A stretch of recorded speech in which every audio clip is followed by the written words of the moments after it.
આજે આપણે ફરીથી એક નવી અને યુનિક રેસીપી લઈને આવ્યા છીએ. આજે આપણે બનાવવાના છીએ ઇટાલિયન રેસીપી. ઇટાલિયન રેસીપી એટલે ફૂલ મીલ બનાવવાના છીએ આપણે. લંચમાં તમે એ ખાઈ શકો, બહુ જ મસ્ત છે અને હેલ્ધી છે. બધી જ સ્ટર ફ્રાય વેજીટેબલ્સ છે એમાં અને ખાવાની બહુ જ મજા આવે છે. એમાં ગ્રેવી પણ છે, સ્ટર ફ્રાય વેજીટેબલ્સ પણ છે અને રાઈસ પણ છે ફ્રેન્ડ્સ. તો આપણે રેસીપી ચાલુ કરશું. પહેલાં આપણે રાઈસથી ચાલુ કરીએ છીએ.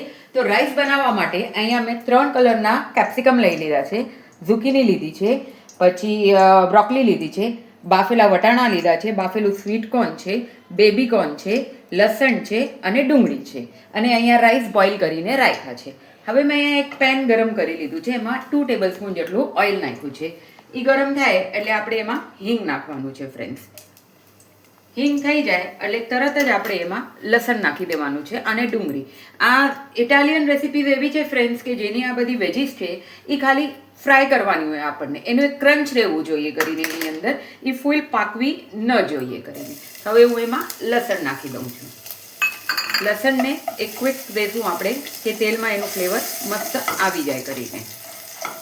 આ બધી રેસીપીઓ આપણને બોઇલ ખાવાની હોય, એ બધી ફૂલ કૂક કરવાની ન હોય. લસણ થઈ ગયું છે. હવે હું એમાં ડુંગળી નાખું છું કરીને. લસણ ડુંગળી ન ખાતા હોઈએ તો તમે સ્કીપ કરી શકો છો, તો બી આપણી રેસીપી એકદમ ફાઇન બને છે કરીને. હવે આપણે એક એક કરીને બધા જ વેજીસ નાખવાના છે. પહેલાં આપણે કાચા વેજીસ નાખવું જે બોઇલ નથી કર્યા કરીને. બેલ પેપર નાખવું, ઝુકીની અને બ્રોકલી. હવે આપણે એને ટોસ દઈ દઈશું કરીને.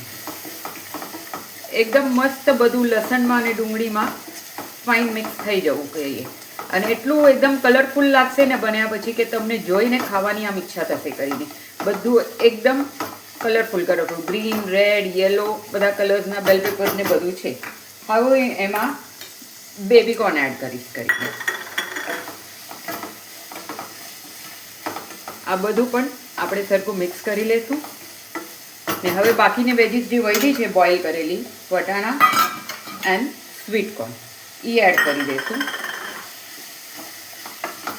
ને હવે આપણે એમાં બેસિક મસાલા એડ કરવાના છે અને પછી આપણે ઢાંકીને 2 મિનિટ એને કૂક કરશું. સ્વાદ પ્રમાણે આપણે એમાં મીઠું નાખશું,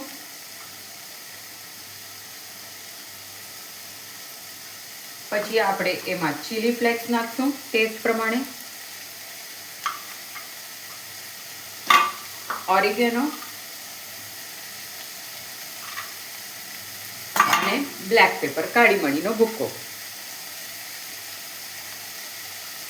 હવે આ બધું મિક્સ કરીને આપણે ઢાંકીને એને 2 મિનિટ કૂક કરવાનું છે કરીને કે બધા આપણા મસાલા મિક્સ થઈ જાય વ્યવસ્થિત રીતે. આ મેં ક્વિક મિક્સ કરી દીધું છે. હવે હું એને ઢાંકી દઈશ 1-2 મિનિટ. આપણા વેજીટેબલ્સ એકદમ મસ્ત રીતે મસાલામાં થઈ ગયા છે અને બોઇલ થઈ ગયા છે કરીને. હવે અહીંયા જે બાફેલા રાઈસ છે એ એમાં નાખી અને એને મિક્સ કરી દેવાનું છે કરીને. આપણે આ રાઈસ આમાં નાખી દઈશું. હવે એને મસ્ત રીતે બધી વસ્તુઓને મિક્સ કરી દઈશું ને પછી તમે જોજો ફ્રેન્ડ્સ બધી કલરફુલ વસ્તુઓ કેટલી મસ્ત લાગે છે કરીને. અને રાઈસને મિક્સ કરીને 1-2 મિનિટ માટે ઢાંકી દઈશું કે બધા ફ્લેવર રાઈસની અંદર આવી જાય કરીને. આપણે સેકન્ડ સ્ટેપ પર આવી ગયા છે જેની ગ્રેવી બનાવવાની છે, ઇટાલિયન ગ્રેવી બનાવવાની છે. એના માટે મેં બ્રોકલી લીધી છે, બ્રોકલીના સ્ટેમ્પ લીધા છે, પછી ડુંગળી લીધી છે, તેજપત્તો લીધો છે, લસણ લીધું છે, મીઠું, હિંગ અને કાળી મરી. અને આપણે હવે પ્રિપેરેશન ચાલુ કરશું ફ્રેન્ડ્સ.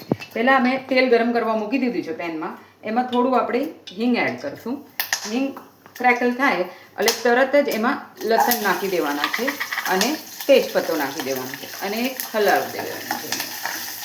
બધી ચીજોને કાંઈક આપણને પકાવવાની નથી ફ્રેન્ડ્સ, કેમ કે એ બધું ગ્રાઇન્ડ થવાનું છે. ખાલી તેલમાં એક સોતે કરવાનું છે કે બધું એક ફ્લેવર આવી જાય કરીને અને એક મિક્સ થઈ જાય બધી વસ્તુઓ.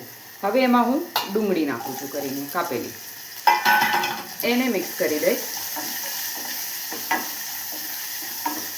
એ મિક્સ થઈ જાય એટલે તરત જ આપણે એમાં બ્રોકલી અને એના સ્ટેમ નાખી દેવાના છે. બ્રોકલીના સ્ટેમથી આપણી જે ગ્રેવી છે એમાં એક થિકનેસ આવે છે એટલે આપણે એના સ્ટેમ યુઝ કરીએ છીએ કરીને.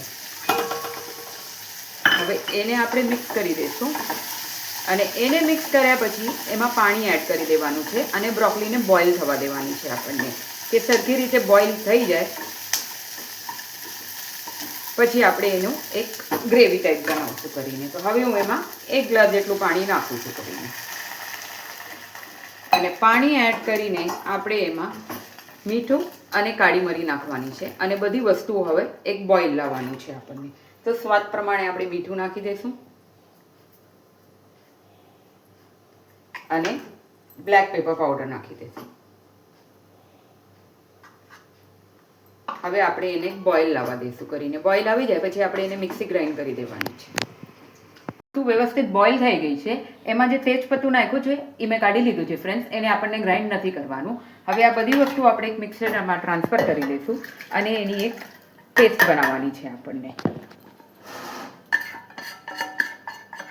અને એ પેસ્ટને એક બોઇલ લાવવાનું છે, એટલે આપણી ગ્રેવી રેડી છે. હવે આપણે એને ગ્રાઇન્ડ કરવાનું છે અને એનું એક પેસ્ટ બનાવવાનું છે.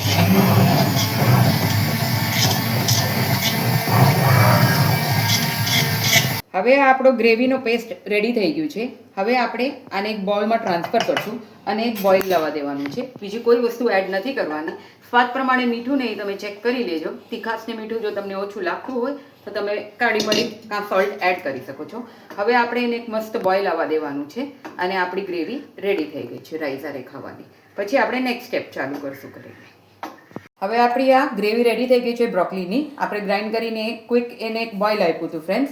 હવે આપણે નેક્સ્ટ સ્ટેપ ચાલુ કરશું. જે ફાઇનલ સ્ટેપ છે આપણે ઇટાલિયનનું, એ છે બોઇલ્ડ વેજીટેબલ્સ. એને સ્ટર ફ્રાય કરવાના છે ફ્રેન્ડ્સ. તો અહીંયા મેં 3 કલરના કેપ્સિકમ લીધા છે, ઝુકીની લીધી છે, પછી બ્રોકલી લીધી છે, બેબીકોર્ન લીધા છે, બેબી ટોમેટોઝ લીધા છે, બટર લીધું છે, oregano, chilli flakes, salt and black paper.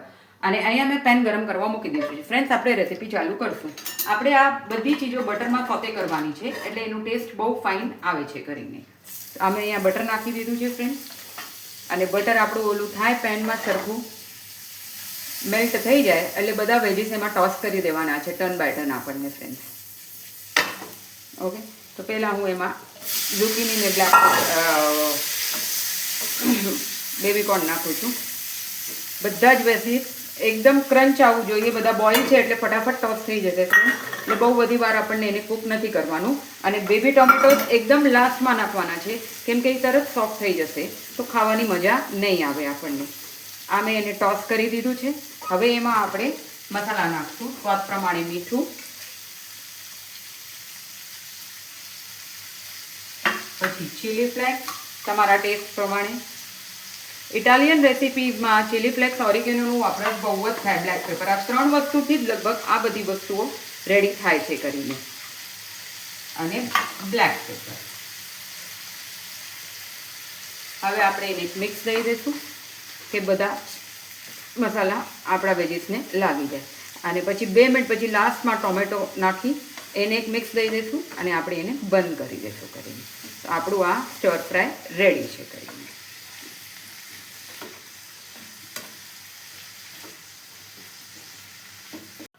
Friends, આપણી આ ઇટાલિયન રેસીપી રેડી થઈ ગઈ છે. ફૂલ મિલ લંચ છે ફ્રેન્ડ્સ, અને એકદમ પ્રોટીનથી હેલ્ધી ભરેલી છે. બધું જ કલરફુલ તમને એમાં દેખાય છે ફ્રેન્ડ્સ. જરૂરથી તમે આ રેસીપી ટ્રાય કરજો કરીને.